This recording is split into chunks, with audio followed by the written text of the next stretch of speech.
everyone. It is Sunday sit-down time. We got the St. Louis Post-Dispatch's Eli Hoff in the house. We had a busy week, Eli, right? Yeah, just a little bit. Another busy week on the Mizzou front, which it feels like every time I come in here, it's been after a busy week. So maybe one of these days it'll be a quiet one. Maybe we'll get a little bit of a rest this week, but let's dive right into it. Obviously, the big news everybody's been talking about, we finally have an end to this athletic director search. It was about 2 months, almost 2 months after Desiree Reed-Francois left. You know, got to meet Laird Veatch on Friday. What would you say your biggest takeaway maybe from that press conference was? Yeah, I mean, I think it's a takeaway that should be the right takeaway, just that he's happy to be here and he wants to be here. And it's a homecoming for him after working here. I guess that was 26 years ago that I think he first started working here, but he seemed excited, his family seemed excited, and he wasn't afraid to admit that he has some catching up to do in terms of what the momentum is here and what he has to get to know. But that enthusiasm, I think, is something that you want to see being there from day one, and that 100% was there when we talked to him on Friday. When you talk about an athletic director that's stepping into really a heck of a situation, you know, you have football on an upward trajectory, a top 5 recruiting class for basketball coming in, you have a $250 million stadium renovation. Yeah. Talk about the position he gets to step into. I mean, Desiree Reed-Francois left it a lot better, I'd say, than she found it. Oh, definitely. It's a really unique situation for him because he's stepping into an athletic department that his job is just to keep the train going, just keep the foot on the gas. And a lot of that will come from the fundraising front, which is something that he has to actively do. But a lot of it, he has the luxury of being able to spend his first couple months just getting to know folks, whether that's in the athletic department, in coaching staffs, out on the road in terms of fans and potential donors. But there's not a whole lot of pressing deadlines or things he has to turn around. You know, there's no financial issues he has to correct. All of that stuff, I think, is probably pretty ideal if you're a new athletic director making this jump up to an SEC gig. One thing I found pretty interesting, he said it really, one of the first things he said, football is going to be on the throne when it comes to you know, sports and obviously making the money to feed into other sports. You know, what did you kind of think about that statement and that remark? Yeah, I think if you even look at his contract, you can see that football is the priority in terms of what his incentives are. You know, he gets a bonus if Mizzou makes it to the Final Four or wins the national championship, but nowhere near as much as if they even just win the SEC in football. And it's hard to argue with that when you look at what some of these college football playoff TV rights deals are worth. You know, you're talking billions with a B versus millions with an M, which makes a difference to an athletic department. And you look at just what Eli Drinkwitz built here, and you know, all credit due to Dennis Gates.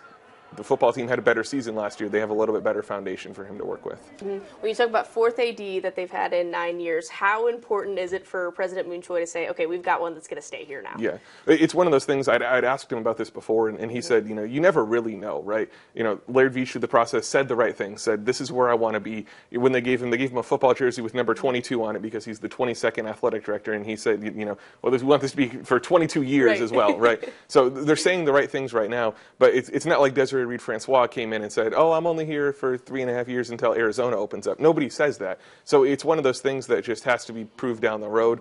And I think it goes both ways. Mizzou's hoping that they can find a way to keep an athletic director for more than a few years. And I think Laird Veatch is hoping that Mizzou gives him a reason to stay as well and doesn't give him a reason to look elsewhere. So that dynamic goes both ways. Well, I think we heard the word momentum about 50 times. Yeah, at least. Right? You know, we'll talk about momentum. I would say the NFL draft definitely gives them just a little bit. You know, they fell, I think it was 1 draft pick short of tying the program record for most draft picks.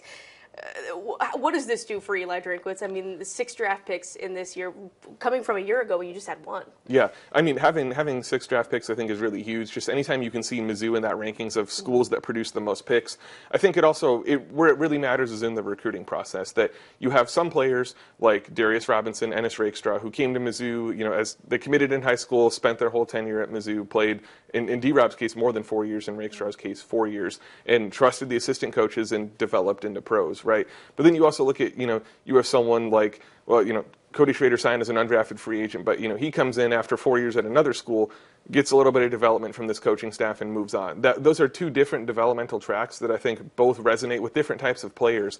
And so that's something that this coaching staff can now go and produce as tangible, undeniable results that, hey, we get dudes into the NFL. If you want to be in the NFL, we can do that. And so I think that's something that really, really matters when it comes to guys in the portal and guys on the recruiting trail. Well, it was really cool to see Darius Robinson drafted in the first round by the Cardinals. You know, what do you like about that landing spot for D-Rob? Obviously couldn't have happened to a better person either. No, exactly. And he seemed excited. I mean, the day after he got picked, he's down at a Phoenix Suns game getting introduced. So just, you know, having the prestige of being a first-round pick, I think that honestly maybe this is the wrong way of looking at it, but that might matter more than the destination because nobody can take that away from him. D-Rob's a first-round draft pick, and I think so really exciting to be there. It's obviously a franchise that, there's not going to be a ton of expectations on him. It's not like he has to go out and win him a Super Bowl this year. They're building something, so I think that really favors him. He's from Detroit, played his college football in Missouri, a warmer climate. That might be nice for him too, getting some of that Phoenix weather. So just really happy for him. As you can attest, it couldn't have happened to a greater guy and a greater player. So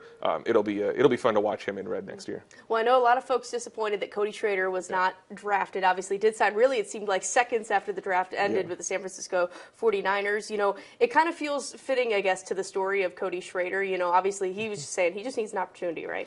Exactly. As the draft picks were running out and the opportunity was running out, I was thinking to myself, wouldn't it be a really Cody Schrader thing to be Mr. Irrelevant? And right. he wasn't. He wasn't. He went, right after Mr. Irrelevant was named.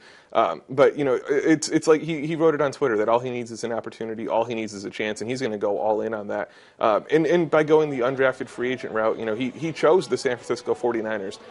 Maybe they were his only offer. Maybe he had 32 offers on the table. We don't know. But he chose to be there and liked that opportunity more than anything else that was out there. So I think that's important for him. And, the reality is, as much as his story is fantastic, as much as what he did at Mizzou is fantastic, he had an uphill battle to be drafted. Running backs don't have the same value they used to. He's 24 years old, played 6 years of college football where he was getting hit a lot, and that just, that can be kind of a downside with running backs. But again, it's cool to see that he landed in the NFL and will have a shot to make a roster. Well, it looks like the next time we're going to be talking about college football, hopefully, will be towards fall camp. I appreciate you making some time, and I hope you get a break, Eli. Yeah, I'm ready for it. I'm ready for it after the last couple of weeks. Awesome. Well, thanks for coming in on Sunday. Of course. Always a pleasure. The rest of you guys will be right back after the break.